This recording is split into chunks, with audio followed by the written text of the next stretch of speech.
Hello à tous et bienvenue dans une nouvelle vidéo. Aujourd'hui on se retrouve pour une vidéo un petit peu différente puisqu'on va parler des 1000 abonnés et de la monétisation YouTube, de l'argent qu'on gagne sur YouTube.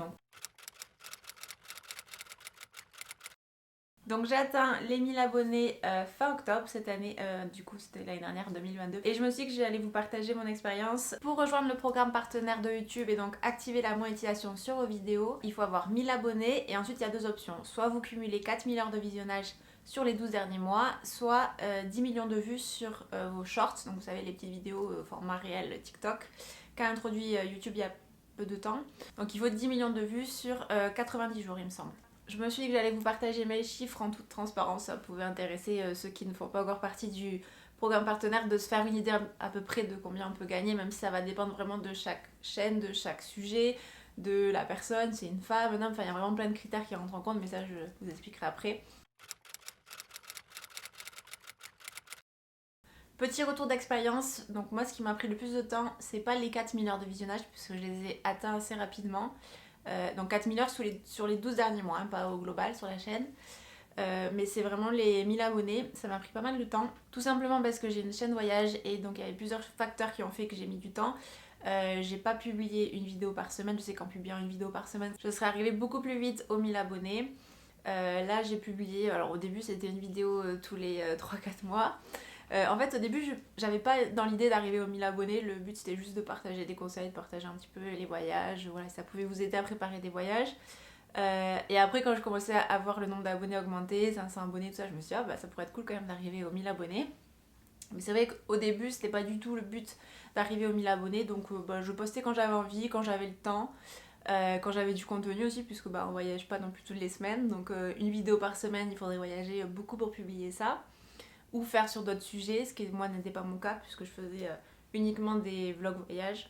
Et la deuxième raison, je sais que c'est parce que je faisais sur des sujets très particuliers. Je faisais par exemple, j'ai fait 5 vidéos sur la Crète. Et les 5 vidéos sur la Crète, c'était une grosse partie. Alors je sais pas combien j'avais de vidéos à ce moment-là, disons, je sais pas, une vingtaine de vidéos. 5 vidéos sur la Crète, ça fait quand même 25% de ma chaîne sur la Crète. Donc si la personne est intéressée que par la Crète, bah, elle va venir regarder les vidéos et puis après elle va partir. Elle n'a pas trop d'intérêt à s'abonner puisqu'elle prépare juste son voyage en Crète. Elle m'a trouvé en cherchant sur YouTube, je sais pas, par exemple, quoi visiter à Matala en Crète. Elle va préparer son voyage et voilà, elle n'a pas forcément de raison de s'abonner. Le fait que j'ai aussi pas beaucoup de vidéos, bon bah la personne peut se dire est-ce qu'elle va produire plus de contenu ou elle va rester juste avec ses 20 vidéos et dans ce cas il n'y a pas forcément de raison que je m'abonne. Donc au début j'avais fait des vidéos sur la Crète, j'avais fait des vidéos sur Lisbonne, Porto, peut-être une sur l'Espagne, après c'était sur la Malaisie uniquement. Donc voilà, si une personne n'était pas intéressée par un de ces 4 sujets, bah, il n'y avait pas forcément de raison qu'elle s'abonne. Et c'est pour ça que le nombre d'abonnés a mis longtemps à croître. Donc là, j'ai atteint les 1000 abonnés, c'était fin octobre 2022. Là maintenant, ça va faire un peu plus de 3 mois et je vais vous montrer mes chiffres. En tout cas, un petit message pour ceux qui n'ont pas encore atteint les 1000 abonnés ou les 4000 vues. Continuez ce que vous faites, ne lâchez pas. Après, n'imaginez pas que ça va changer votre vie, vous allez voir les montants, ça n'a pas changé ma vie. Mais si vous aimez ce que vous faites et ne faites pas ça évidemment pour l'argent, en tout cas au début, c'est pas la peine. Il faut beaucoup de passion, beaucoup de temps à consacrer. Si vous aimez ça, continuez, ne lâchez pas, vous allez y arriver aux 1000 abonnés ou aux 4000 heures. Donc déjà, première info à retenir, ce qui va déterminer votre revenu sur YouTube, ce n'est pas le nombre d'abonnés, mais le nombre de vues. Le nombre de vues éligibles à la monétisation, parce que si vous mettez des musiques qui ne sont pas libres de droit, moi ça m'est arrivé, vous allez voir, ce n'est pas monétisé, donc vous ne gagnez pas d'argent avec ce nombre de vues. Donc c'est dommage quand ça tombe sur une vidéo qui prend bien sur YouTube et qui fait beaucoup de vues, mais bon c'est comme ça. C'est pas quelque chose que j'ai anticipé puisqu'au début, comme je vous ai dit, l'idée c'était pas d'arriver aux 1000 abonnés et je faisais pas forcément attention si mes musiques étaient... Enfin, si, je choisissais des musiques qui étaient censées être libres de droit, qui sont sur des chaînes YouTube connues comme La Musique Libre par exemple. C'est des musiques qui sont censées être libres de droit. Mais quand je les mettais sur YouTube, j'avais un petit message qui s'affichait, votre musique n'est pas libre de droit. Ça ne limite pas la visibilité de votre vidéo, ça veut dire qu'elle va être montrée, mais juste elle ne pourra pas être monétisée. Donc moi, vu que je n'étais pas monétisée, qu'au début c'était pas l'idée d'être monétisée, j'ai pas refait mes vidéos en fonction de ça. Donc il y a des vidéos qui ont pas mal de vues et qui ne sont pas monétisées. Voilà. si vous voulez être sûr que votre musique est libre de droit, il y a deux solutions. Soit vous prenez une musique qui est dans la bibliothèque YouTube. Ils ont une bibliothèque, bon il n'y a pas non plus énormément de choix, mais ils ont une bibliothèque où les musiques sont libres de droit. Et sinon la deuxième option, c'est de mettre la vidéo sur votre compte, de la laisser bien se télécharger et à la fin du chargement, ou quitte à attendre 2 heures par exemple, ils vous diront si les musiques sont bien libres de droit. Un petit conseil si vous n'avez pas encore atteint les 4000 heures ou les 1000 abonnés, c'est de faire plus de vidéos. Faire plus de vidéos, ça vous permet d'être plus visible sur YouTube, mais surtout de pratiquer et de vous améliorer dans la création de contenu. Plus on fait du montage vidéo, plus on filme, plus on va s'améliorer. Vous voyez, quand je vois mes vidéos d'il y a 5 ans et celles d'il y a maintenant, je vois quand même une nette amélioration. Enfin, j'espère que vous la voyez aussi. Mais forcément, on pratique, on apprend de nouvelles techniques, on se forme. Et plus vous allez créer du contenu, plus vous allez vous améliorer dans la création de contenu, dans la création de vidéos. Donc c'est pour ça que créer plus de contenu, ça va pas seulement permettre d'être plus visible sur YouTube puisqu'il y a plus de contenu, donc vous allez être plus visible dans les résultats de recherche, vous vous positionnez sur différents mots-clés, différents sujets, mais ça va vous permettre aussi d'améliorer votre contenu. Et donc les gens restent potentiellement plus de temps sur vos vidéos et d'envoyer donc un signal positif à l'algorithme comme quoi votre vidéo elle est chouette, on a envie d'y rester, et de mettre en avant donc vos autres vidéos, vos prochaines vidéos. Donc là, je vous amène dans les backstage sur mon YouTube studio. D'ailleurs, il y a une vidéo qui vient de sortir sur les Cinque Terre, de beaux villages colorés en Italie, donc n'hésitez pas à aller la voir si ce n'est pas déjà fait. Vous voyez ça par exemple, c'est une vidéo c'est un voyage qu'on a fait en mai 2019, donc ça fait littéralement presque 4 ans qu'on a fait ce voyage et j'ai jamais pris le temps de faire cette vidéo, de faire le montage parce que j'ai jamais voulu me forcer à faire un montage, c'est si j'avais le temps, si j'avais l'envie. Et maintenant c'est vrai que je suis un peu plus avant sur le montage vidéo, c'est-à-dire que je me sens aussi plus à l'aise, donc ça me prend moins de temps. Et donc quand on est plus à l'aise, c'est plus facile d'en faire et on prend plus de plaisir à faire des montages vidéo. Donc c'est pour ça que je la sors que maintenant. Alors je vous montre donc. Bon, je floute pour l'instant le montant, mais je vais vous montrer après. Donc vous voyez là, si on prend, on va faire par exemple, donc pour faire un mois plein, j'ai mis du 9 janvier au 9 février. Donc vous voyez, sur cette période-là, il y a eu 22 000 vues. 22 000 vues, sachant que c'est les shorts et les vidéos, c'est un mix des deux. Je pense qu'on peut le voir ici. Voilà, donc là c'est le nombre de vues qu'il y a eu sur les vidéos, c'est 18 600 vues sur le mois dernier. Et au niveau des shorts, 3500 vues, sachant que les vues sur les shorts ne sont pas rémunérées au même titre que les vidéos. Elles sont rémunérées depuis le 1er février, mais c'est pas du tout les mêmes montants qu'on va avoir sur les vidéos longues de YouTube. Au niveau du nombre d'abonnés, je suis à plus à peu près 90 abonnés par mois. Ça c'est un chiffre qui est en augmentation puisque il n'y a pas longtemps c'était à peu près 40 abonnés par mois. Ça c'est un chiffre que j'aimerais bien augmenter. Normalement plus je fais de vidéos et plus il devrait augmenter puisque les vidéos d'avant continuent à faire des vues, donc ça c'est cool. Et comme je vous disais, le nombre d'abonnés ne veut pas faire le revenu, mais par contre ça va participer puisque si vous avez une audience de par exemple, je sais pas, 10 000 abonnés, vous postez une vidéo, il y aura plus de vues directement sur la vidéo que vous venez de poster qu'avec une audience de 1000 abonnés. Et je connais pas les autres sujets, mais pour les vidéos voyage, ça va être vraiment sur le long terme. Donc je vais aller par exemple sur les contenus et je vais vous montrer la vidéo de Porto. La vidéo de Porto, c'est celle qui a le plus de vues. Je suis à 72 891 vues. Et ça a vraiment été sur le long terme. C'est-à-dire que j'ai pas fait 70 000 vues d'un coup. Cette vidéo, je l'ai postée, c'était pendant le confinement, il me semble. Et au début, elle a eu vraiment du mal à augmenter. Moi, je me suis dit, elle va faire 500 vues, et voilà. Donc, je l'ai postée, c'était en avril, le 9 avril 2020. Et vous voyez, au début, elle prenait pas. Et c'est, je sais pas à partir de quand, hein. Mais là, on est à 4000, 2000. Là, on est à presque un an après. Vous voyez, 346 jours depuis la mise en ligne, donc presque un an après. En un an, elle a fait 5000 vues et en fait, ça a été exponentiel, la croissance. Si vous rajoutez, là, ça fait un an. Si vous rajoutez, par exemple, une autre année, 2 ans, Vous voyez, la première année, elle a fait 5000 vues à peu près. La deuxième année, on est à 37 000 vues. Donc ça a été exponentiel.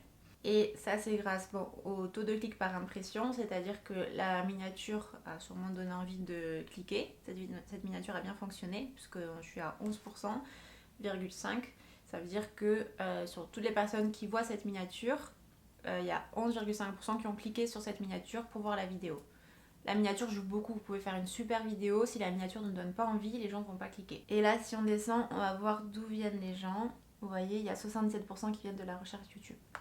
Donc ils vont sûrement chercher voyage à Porto, 3 jours à Porto, quoi faire à Porto. Voilà, c'est des mots-clés qu'il faut essayer de placer dans le titre, dans la description, pour apparaître dans les premiers résultats. Voilà pour cet exemple de Porto. Et donc là, si on va sur ma chaîne YouTube, vous allez voir, j'ai pas non plus énormément de vidéos. Je sais pas exactement combien j'en ai. Je vais les compter rapidement. J'ai exactement 39 vidéos, donc c'est pas énorme, vous voyez, ça fait, j'ai commencé, c'était il y a 5 ans. Bon, il y a 5 ans, les vidéos que je faisais, c'était un petit peu nul. On va pas dire que je me suis mise sur YouTube il y a 5 ans. Regardez, il y a 5 ans, j'ai fait 5 vidéos sur l'année. Donc ça fait même pas une vidéo tous les 2 mois. Et on va dire que j'ai commencé à m'y mettre il y a 2 ans, j'en ai pas fait non plus énormément, j'en ai fait 5 aussi. Je sais pas à partir de quand on peut compter que je m'y suis mise, mais bon, en gros j'ai fait 39 vidéos quoi, donc c'est pas non plus énorme.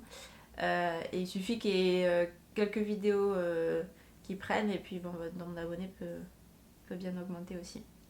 Et le nombre de vues aussi. Dans les vidéos les plus vues, bon bah évidemment c'est celle de Porto, celle de Lisbonne, j'ai un petit burn parce que c'est ma première vidéo donc elle est pas terrible. Ces 3 vidéos là, c'est vraiment au début Cadaqués, Majorque et Lisbonne, mais c'est des vidéos courtes donc bon bah c'est facile à visionner plus qu'une vidéo de 20 minutes. Et comme je vous montrais sur la vidéo de Porto, la vidéo d'Alicante elle a fait pareil, c'est-à-dire qu'au début elle n'a pas du tout pris. Il n'y avait vraiment pas beaucoup de vues au début. Vous voyez, ce qui est en gris là, l'espace en gris, c'est le nombre de vues moyen sur toutes mes vidéos. Et au début elle était vraiment en dessous. Bon, je zoome. Vous voyez, le trait c'est le nombre de vues, bah, je me suis dit bon bah celle-là Alicante ça intéresse personne. Personne ne va à Alicante, ou alors il y a déjà beaucoup trop de vidéos sur le sujet, mais j'avais cherché, non il n'y avait pas tant de vidéos, donc je me suis dit bon ça intéresse peut-être pas. Et puis d'un coup bah, elle a traversé cet espace là, ce nombre moyen, pour passer au-dessus. Et là bon bah c'est parti. Et là ça augmente pas mal. Voilà. Et là le taux, vous voyez le taux de clic par impression. 6 je crois que c'est quand même pas mal, 6%. Et celui de Porto il explose tout, il est à 11%. Donc voilà. Donc vous étiez venu pour les chiffres, donc je vais vous montrer les chiffres. Les revenus. Donc on va dans revenus. Bon ça y est, je suis sur la page des revenus, mais l'interface a changé puisque normalement il y a le RPM. Le RPM c'est le revenu pour 1000 vues. Donc pour 1000 vues par exemple je gagne 2 euros, 3 euros, 4 euros, etc. Et ça c'est vraiment en fonction du sujet de la chaîne. C'est en fonction de si c'est un homme, une femme, de l'audience aussi, si c'est des plus jeunes, des moins jeunes, etc. Ça dépend de s'il y a beaucoup de chaînes déjà qui traitent ce sujet, s'il y a moins de chaînes, voilà. Donc moi mon RPM qui normalement était affiché là, je sais pas où il est passé, était d'environ 3 euros. Alors c'est dommage parce que je voulais vous montrer, au début il était vers 4 euros, mais on était dans la période de Noël, donc je pense que les annonceurs étaient prêts à payer plus pour afficher des pubs. Et là en moyenne on va dire qu'il était autour de 3 euros. Voilà, donc depuis, c'était le 27 je crois, 26 ou 27 octobre, j'ai gagné 146,57 euros sur YouTube, enfin, vraiment uniquement grâce aux publicités YouTube. Et vous voyez, la tendance est légèrement à la hausse. Donc voilà, sur 3 mois, ben là vous avez le détail par mois de toute façon. En octobre, c'était que les derniers jours, donc j'ai gagné 7 euros. Sachant qu'après, il y a l'URSSAF qui vient prendre 22%. Tout ça ne va pas dans ma poche. Novembre, 35 euros. Décembre, 39. Janvier, 48 euros. Donc c'est cool, c'est que ça augmente. Et ce qui est bien sur YouTube, c'est qu'il y a des vidéos, par exemple celle de Porto, donc je l'ai postée en 2020, donc ça va faire 3 ans, parce que c'était en avril 2020. Et elle continue à faire des vues et donc à générer des revenus. Sachant qu'il y avait déjà, je crois, 50-60 000 vues qui n'étaient pas monétisées puisque la vidéo tournait déjà et je n'avais pas les 1000 abonnés. Donc j'ai déjà fait pas mal de vues sans que ce soit monétisé. Voilà. Donc ça c'est les contenus générant le plus de revenus. Donc il y a Porto, Tenerife, il y a la deuxième de Tenerife que je n'ai pas pu monétiser vu qu'il y a une musique qui est pas libre de droit. Donc c'est dommage parce qu'elle performe à peu près autant ou un petit peu moins que la première vidéo de Tenerife. Et ensuite il y a 3 vidéos de Zanzibar. Pourtant, si je dis pas de bêtises, il me semble que la vidéo d'Alicante fait plus de vues. Ah non mais c'est ces derniers temps je crois qu'elle a fait plus de vues. Alors attendez, là je suis sur les shorts. Ouais, je suis vraiment transparente, je vous montre tous mes chiffres. Donc au niveau des vidéos les plus regardées, alors je vais pas mettre sur les 365 derniers jours puisque j'ai été monétisée qu'il y a, on va dire, allez, 90 jours, je pense que ça fait plus. Allez, on va dire 3 mois. Donc vous voyez les vidéos les plus regardées, c'est celle-ci. Sachant que... Je vais vous montrer... Donc les vidéos les plus regardées sur les 3 mois, il y a Porto donc, qui est monétisée. Il y a celle de Tenerife, la première qui est monétisée. La deuxième, elle n'est pas monétisée. Donc celle-là, elle fait des vues, mais je ne gagne pas d'argent. Ça veut dire donc que mes revenus pourraient être supérieurs à ce que vous venez de voir, puisque si je monétisais cette vidéo, il me suffirait d'enlever, je vais voir si je le fais ou pas, il me suffirait je crois d'enlever un passage où il y a une musique qui est pas libre de droit. Il faut voir si c'est toujours cohérent avec la vidéo. Celle-ci de Alicante, elle est monétisée, mais je crois que... Alors je pense que c'est... Je sais pas si c'est parce que c'est l'Espagne et que du coup il y a beaucoup de vidéos sur l'Espagne ou quoi, mais le RPM est plus faible sur cette vidéo. Voilà. Peut-être parce qu'il y a déjà beaucoup de personnes qui sont positionnées sur l'Espagne, donc voilà. Zanzibar, les Zanzibar, elle est monétisée. Celle de Malte n'est pas monétisée, alors que c'est des vidéos aussi du top, pas top 5, mais top 6. Voilà. Et en Crète, je crois que la plupart des vidéos de Crète ne sont pas monétisées. Parce que c'était à l'époque où je faisais pas du tout attention. Et voilà.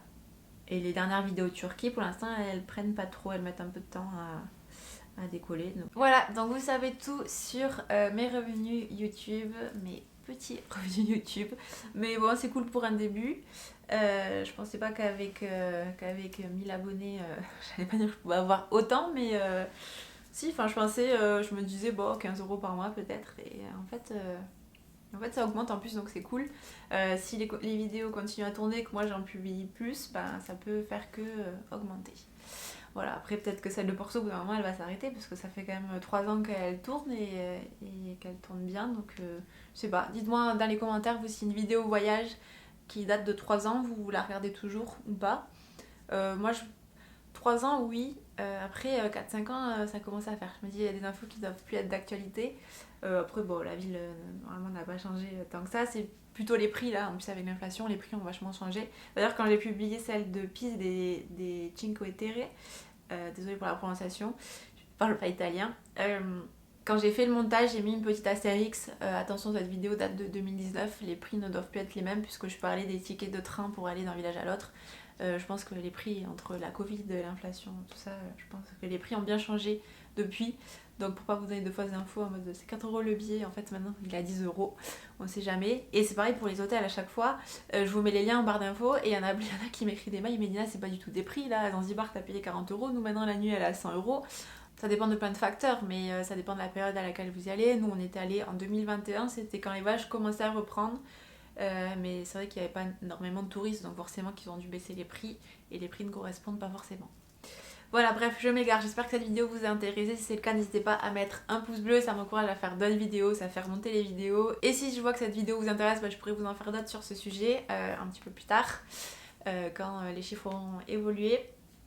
Voilà, n'hésitez pas à me dire vous en commentaire si vous avez atteint les 1000 abonnés, si vous voulez les atteindre. Si vos chiffres sont sensiblement pareils ou quoi, n'hésitez pas. Si vous voulez échanger même en message privé sur Insta ou quoi, il n'y a pas de souci. Je vous dis à très vite pour une prochaine vidéo. Ce sera sûrement une vidéo voyage. Des bisous. Ciao ciao.